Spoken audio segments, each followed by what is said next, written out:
We thought we'd give you a update on the hurricane. We got lucky in Florida, very, very lucky indeed.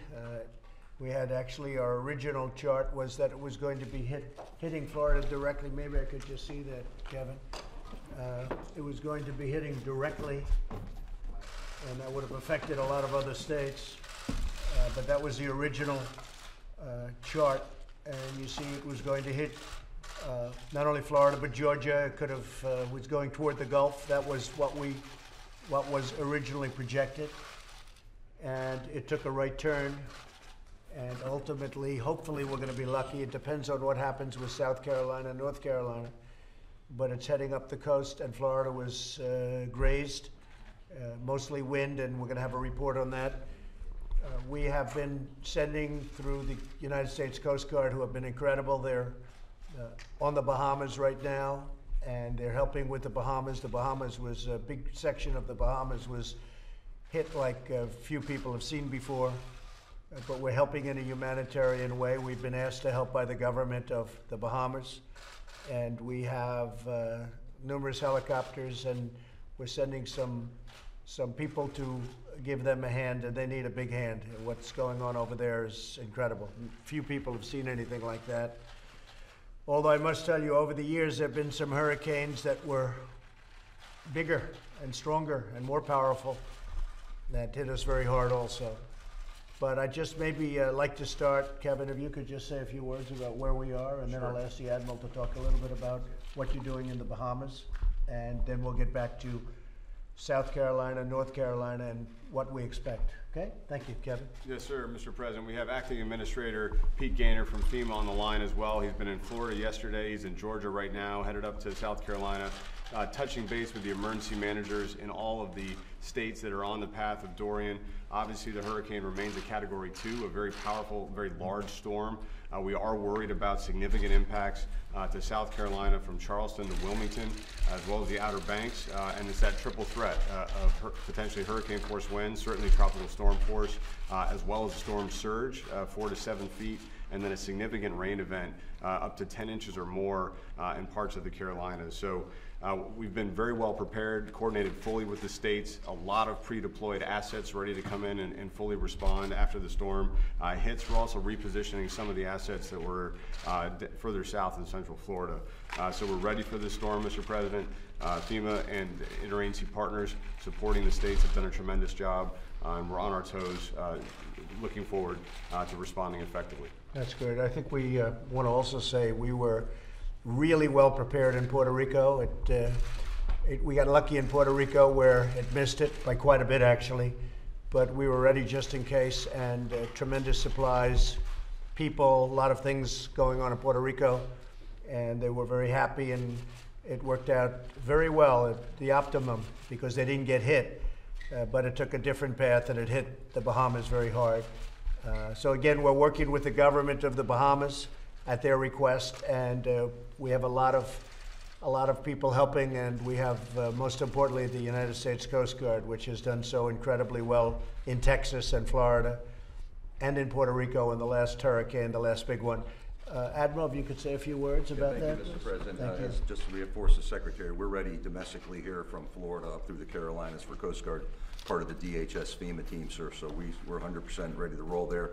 In the Bahamas, it's been challenging. We accessed the Bahamas, the Abacos, which is in the northeastern reach of the Bahamas, on Monday. First flight crews of the rotary wing helicopters got in there. We've rescued probably 50 folks to date. We're just starting to get a site picture on Grand Bahama Island in Freeport, which is the center of gravity population-wise in the northern Bahamas. So today we'll start to have a much fuller picture. That's the region where Dorian sat for almost 36, 48 hours and just pounded the region. Right. So we suspect the impacts to be severe, sir. We're rendering, life-saving support here, humanitarian assistance. We're working with the USAID and the Office of Foreign Disaster Assistance, who's the lead agency here, on providing, urgent SAR support. Our CBP, Air Marine counterparts are there with helicopters, and we'll see where this evolves to in the next 24 hours and what type of additional support, possibly from DOD, may be warranted, sir. Good. Will you be using some of the supplies from Florida and even from Puerto Rico, where to areas that will definitely get hit? If you look at North Carolina, South Carolina, Yes, sir. Georgia, So OFDIS, or the Office of Foreign Disaster Assistance under AID, has a warehouse in South Florida, so we're working on an air bridge of supplies into the Bahamas, a maritime bridge aboard Coast Guard cutters. What's challenging right now, sir, because we haven't got into Freeport, Grand Bahamas, and there's no open airports there. The airports are underwater. Those airports that are accessible are not accessible from roads, so most of the stuff's gonna come in rotary wing. AID has got to get, you know, sort of a network in place to start distributing supplies, sir. So we're working diligently with our partners on that, on trying to bring some relief to the Bahamas, sir. And I guess the other problem is we don't know how hard South Carolina, North Carolina, Georgia, to an extent, could be to a big extent. We don't know yet. We don't know where the hurricane's turning, I guess. Admiral, would you like to say something about that? Certainly, Mr. President. Secretary McAleenan discussed the major risks, the storm surge, the heavy rainfall, and tropical storm to hurricane force winds. The other aspects of this storm that make it particularly troublesome are the duration of it. It's going to be yet another 2 days before it would clear the North Carolina coast on its current track. There is a potential for landfall, but even without landfall, the heavy rain that's going to impact South Carolina and North Carolina is coming right on top of areas that were damaged in Hurricanes Matthew in 2016 and Hurricane Florence in 2018.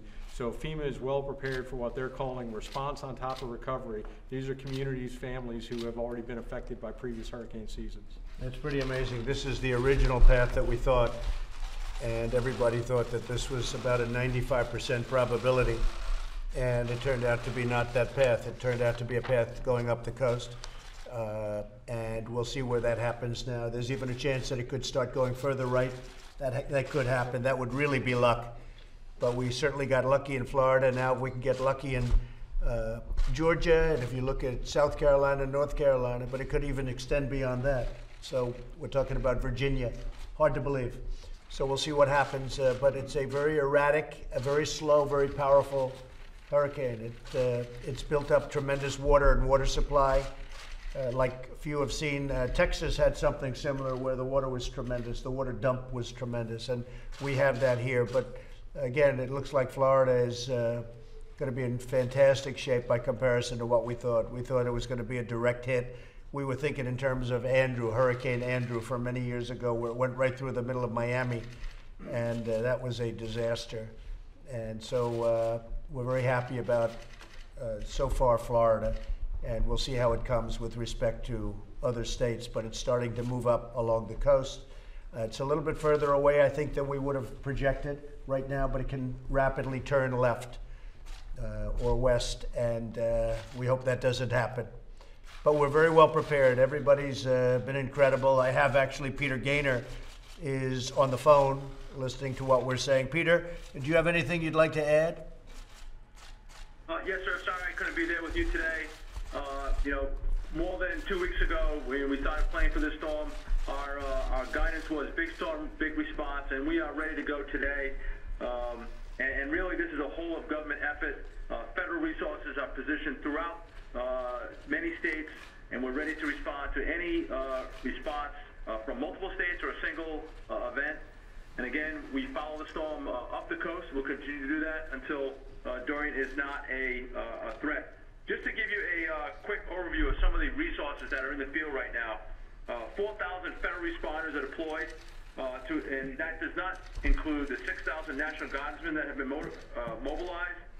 We also have American Red Cross spaces with 65,000 potential evacuees, and 40,000 line workers that are ready to do restoration of electrical lines. We are ready to go, and again, we'll follow Dorian up the coast until it is not a threat to the U.S. Thank you, sir. Great job. Tell your people at FEMA, fantastic job. But we'll hold it till the very end, okay? We'll hold congratulations till the end, but we're very well prepared for North Carolina, South Carolina, Georgia, and again, we're helping the Bahamas at the request of the government of the Bahamas, okay? Thank you all very much. Thank you, President. Thank you. There was some concern that was voiced last week about reprogramming $115 million from the FEMA Disaster Relief Fund base budget to address the crisis on the border. Are you still comfortable with that? Is there still enough money in that base budget? We're using much less here than we anticipated. We thought this was going to be originally this was going to be a direct hit into Miami, and we would have been satisfied anyway. No, we need help on the border. The numbers are really good. I want to thank again the country of Mexico. They have 25,000 soldiers right now protecting our border, and they've done a fantastic job, so we appreciate that very much. Mexico has never helped us on the border, and they are now 25,000 soldiers. And you may want to talk about the numbers are down in half, I guess. Yes, Kevin, sir. do you want to mention that? Yeah, we're compiling the August numbers now. We'll be releasing those early next week. But we're looking at a reduction of over 50% from May to today. Continued partnership with Mexico. I just got back, Mr. President, from El Salvador last week, where we signed a new agreement to continue to work together on irregular migration. So we're getting a lot of partnership from the countries in the region with your leadership, and again, applying those resources at the border to enhance our security. And the wall is being built. It's going up rapidly. It's, I guess most of you have been able to see it. We're building very large sections of wall. I guess a big factor was we just won the big Supreme Court case, as you know. And we have, we're building in different sections. We're building different sections simultaneously. And we think by the end of next year, which will be sometime right after the election, actually, but we think we're going to have close to 500 miles of wall, which will be complete. That'll be what we wanted to do, is about 500 miles that will take care of all of the areas that we wanted, including some of the marginal areas that we didn't necessarily need, but if we could have gotten it done. We were looking to do about a 500-mile stretch. We should have it almost complete, if not complete, by the end of next year. So we look forward to that. President, you consulted with members of Congress about reprogramming Yes, we have. $3.6 billion. Can we ask what you told those members of Congress? Well, I about didn't that? tell anything. Secretary of Defense spoke with members of Congress and explained it to them, and I think he felt very good about it. He feels it's a national security problem. I do too. It is. When you have thousands of people trying to rush our country, I think that's national security. When you have drugs pouring into our country, I view that as national security. And he had very good conversations with various members of Congress. Sir, if this storm stays on track, going through Georgia and the Carolinas, it will hit farmland. Many farmers are already having problems there. What do you have in place to help them if there is devastation, as it has been in the past? We're very well prepared for that. Last time, if you remember, when it hit Mexico Beach, we wiped out a large farm areas in not only Florida, but in Alabama and in Georgia. And what we did is we were able to help the farmers a lot. As you know, we sent aid to the farmers. They lost their crops. They lost, some cases, they lost almost everything. We were able to help them get them back on their feet. We'll be doing the same thing now. You will have probably some hit on farms up along the coast, and we're going to be able to go in with Secretary of Agriculture. We have a lot of money because of the tariffs we've taken in. We've taken in many billions of dollars of tariffs from China, and we will have a lot of money to be helping our farmers along the coast if they get hit. They may not get hit. There's a real chance that this could veer out the other way, but there's also a chance that it goes straight or it goes left. If it goes left, that's an even different subject, but our farmers will be helped. We're going to help our How farmers. much are you talking about, sir? You say you have a lot of money from the tariffs. It depends what you're talking about. Depends who's hit, which state is hit. Right now, we don't know. We just can predict the path, but so far the predicting has been very tough with this particular hurricane. But we have a lot of, we've taken in tens of billions of dollars in tariffs from China. Prices have not gone up, or they've gone up very little. China's paid for most of that, and I say paid for all of it. China's now had the worst year that they've had in 57 years. This is the worst year they've had in 57 years. And they want to make a deal. We'll see what happens. But in the meantime, we're taking a lot of money. We haven't taken 10 cents in from China. If you look back over the years, it's been the other way around. They've taken from us. We never take from them. Now we're taking from them. So we'll see what happens. But we have a lot of money to help our farmers. Last year, I gave the farmers $16 billion out of tariffs. The year before that, because they were targeted by China, the year before that, I gave our farmers $12 billion. And the way we figured that, I said, how badly have our farmers been hit by targeting from China? And I was told they were hit to the tune of $16 billion. And I made up that $16 dollar for dollar to the farmers. So the farmers are extremely happy, and they also know, and they're warriors, they also know we have to do this with China. We can't let this go on. They were taking out $500 billion a year out of this country, including intellectual property theft, which was rampant. So our farmers will be helped. Nobody that we've done more for than our farmers. And they understand you have to win the war with, this is a trade war, trade battle, you can call it anything you want. And this should have been done by presidents before me, not just President Obama. This should have been done by President Bush and President Clinton. This should have been done a long time ago. China's been absolutely, the World Trade Organization's been a disaster for the United States. China has taken advantage of it and us, and that's not happening anymore. But the farmers have been taken care of. $16 billion and $12 billion each year, okay? Thank you. Mr. President, on China, Huawei is accusing the United States of trying to infiltrate its companies, snoop around. Huawei. Do you have any comment on that? No, it's a national security concern. Huawei is a big concern of our military, of our intelligence agencies, and we are not doing business with Huawei. It'll stop almost completely in a very short period of time. And we'll see what happens with respect to China, but Huawei has been not a player that we want to discuss, we want to talk about right now. We're not going to be doing business with Huawei. We're going to do our own business. You know, the old-fashioned way, we'll do it right from within the United States, which is what I've been saying for a long time. And by the way, speaking of tariffs, there are no tariffs if you want to build or make these products in the United States. There are no tariffs whatsoever. And people are coming back now to the United States.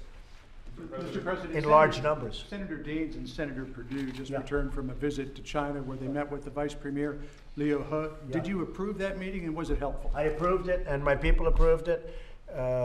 China asked for the meeting. They have a lot of respect for Senator Daines and for Senator Perdue. So do I. They're friends of mine, and they're great senators doing a fantastic job. I knew about the meeting. I approved of the meeting. And all they did is say that we really have bipartisan support. If you look at it, and that the support is very serious, that we're not playing games. And that was the message that was given by Senator Perdue and Senator Daines, and it was given very strongly. They absolutely had my permission, and they also spoke to Ambassador Lighthizer and Secretary Mnuchin about the trip before they went there. Was it helpful? Well, they told me the attitude of China, and I think basically they said that China would like to do something. I know they'd like to do something. Look, they're having their worst year in many, many decades, as I said. They're having a supply chain that's being absolutely fractured and broken, which is very bad for them. They've lost 3 million jobs. And the jobs are moving to Vietnam and other places, including the United States, by the way. Some people are just making the product here. But they're moving all over Asia and some here. And, if I were China, I'd want to make a deal. Can't tell you, but I want to make a deal. And I can tell you they do want to make a deal. We'll see if we can do a real deal, not a fake deal, like the fake media. A real deal, okay? What else? Do you plan to travel to the Bahamas? Do you plan to travel to the Bahamas? Well, it's, again, I guess you would call it a British protectorate, but I will do a lot. We just have a call. We're waiting for the call. They're having a lot of trouble with the telephones over there, as you can imagine, from the Prime Minister, and we're helping a lot. And the Admiral just said we're sending a lot of resources over there to help people on a humanitarian basis. But I would do that if we think it's appropriate. I would stop there, yeah. We know the actions that, I'm sorry. I was just going to say, John, Mr. President, we had the Prime Minister on board a Coast Guard aircraft with our Atlantic Forces commander, the Charge d'Affaires, the U.S. senior U.S. diplomat there, and many folks of the Bahamian government to get a site picture. Again, we couldn't access parts, but we're working very closely with the government Commonwealth of the Bahamas, sir, to help them understand the extent of the damage. Mr. President, They've got a situation in the Bahamas like few have seen before. It's a tough thing. we know the actions the Treasury took against the IRGC and the Quds Forces oil deal that it was running, particularly with Syria. There is some thought that this may be part of a precursor to talks between you and President Rouhani. What's your thinking on that front? Well, we're going to see what happens. They want to talk. They want to make a deal. Iran is not the same country it was 2.5 years ago. That I can tell you. Getting to be 3 years, hard to believe. Here, we've been here almost 3 years now. I've been saying 2.5 years, and it's almost 3 years. We're getting very close. But Iran is not the same country. When I came into office, Iran was absolutely a terrorist organization all over from 14 to 18 sites of confliction, and they were behind every one of them. And now you're not hearing so much about that. We'll see what happens. Look, Iran is a country with tremendous potential. We're not looking for regime change. They have tremendous potential, and I think they're going to want to take advantage of that potential. I really believe that. I think North Korea is a country with tremendous potential, and I think they're going to want to take advantage of it. So we'll see what happens. But Iran has tremendous potential, and I can't imagine they're going to want to go through what they're going to have to go through if they want to do it the hard way. So we'll see what happens. You, Rouhani, and Macron will all be at the General Assembly in New York later this month.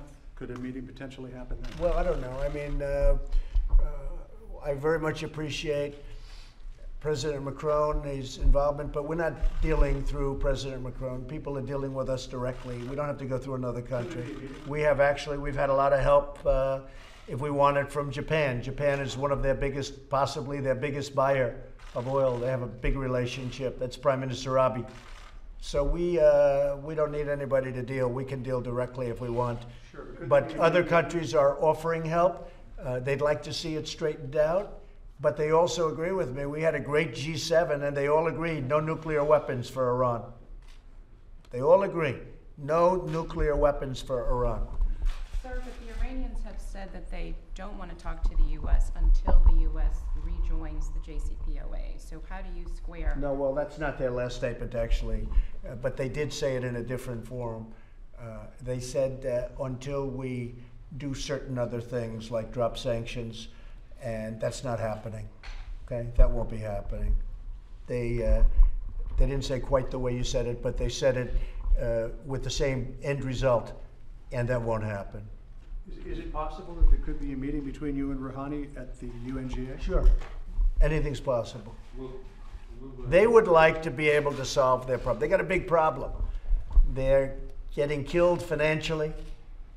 Their inflation is at a number that few people have ever seen inflation at. And it's a very sad situation. They could solve it very quickly. We could solve it in 24 hours. But we'll see what happens. Will the Chinese delegation come to Washington this month, Mr. President? I can only say this. When you hear they have their worst year in over half a century, this is the worst year they've had in that anybody can even remember, but over 50 years, over half a century. I would think they want to solve the problem. People have no idea. You know, we've created tremendous wealth in this country, in our country, since I've been elected. Well over $12 trillion. They've lost probably $20 trillion. When I assumed office, had my opponent won within 2 years, in my opinion, maybe less, China would have been a bigger economy than the United States, would have been bigger. Now we're so far ahead of them, it'll take them years to catch, and if we always have competent people sitting here, they'll never be able to catch us. We have a springboard. It's amazing what's happened. And let me tell you, if I wanted to do nothing with China, my stock market, our stock market, would be 10,000 points higher than it is right now. But somebody had to do this. To me, this is much more important than the economy. Somebody had to do this. We had to do it with China. It had to be done. And I'm not even talking about purely economically. I'm talking about in other ways also. And it was out of control, and they were out of control. So we'll see what happens. If they want to make a deal, they'll make a deal. If they don't want to make a deal, that's fine. But I can tell you, they're having one of the worst, I guess the worst on record, and they want to make a deal. And if I were them, I'd want to make a deal too, but we'll see what happens. Okay? Anything else? The situation in London with Boris Johnson and the Brexit vote? Well, Boris is a friend of mine, and he's going at it. There's no question about it. He's in there. I watched him this morning. He's in there fighting, and he knows how to win. Boris knows how to win. Don't worry about him. He's going to be okay. And he's also got, you know, they have a big stake in the Bahamas. When you mention that, they have a very big stake in the Bahamas. So I know they have one ship that's on its way. Had a hard time getting there with the weather, but it's on its way, and they have a lot of people over there. So they have a big stake. Okay. What was the rationale for rolling back the regulations on energy efficient light bulbs? On what? Energy efficient light bulbs? We'll give you a report on that. We're doing a report on all of that, but there's a very good rationale when you hear it. And what's saved is not worth it. For the little they saved and what people were going through, it is not worth it. And price was another thing. Okay. Same thing with cars. In California, they have a standard where the cars are going to have to be much more expensive and won't be as good. So we're giving an option to car companies to create a better car for less money, meaning less money to the consumer. So if the consumer can save $3,000 on a car and have a very energy efficient car, but not energy efficient so that the car doesn't work well, which is happening, we're giving them a tremendous option if they want the option. We're giving it to the consumer, but we're giving it to the car company companies to pass along, and we'll see how that one works out. We're doing that. We're doing a lot of that. We want to make it good for the consumer. If we can build a less expensive car that's better, we like that. Since we likely won't be able to ask you questions in this afternoon's event, what impact do you think this $2 billion in opioid grants will have? So we've done a great job with drugs generally, but it's a tremendous worldwide problem. But we've done a very good job with opioids and getting fewer people to use them and prescribe them. And we're about 17% down from a little more than a year ago. That's a big number when you think 17%, but we're about 17% down. And one of the things we are doing is we're funding different projects where we come up with a painkiller that's not addictive. You know, you have people go into a hospital with a broken arm, they come out, they're drug addicts after 3 days. The opioid stuff is bad. And when they get used to it, once they get hooked, it's a very hard thing to get off of. So we're down 17%. We're going to be doing a conference today, as you know, and we'll talk a little bit about it. But we've worked very, very hard on opioids and all of the problems that they're causing, tremendous problems, okay? Certainly.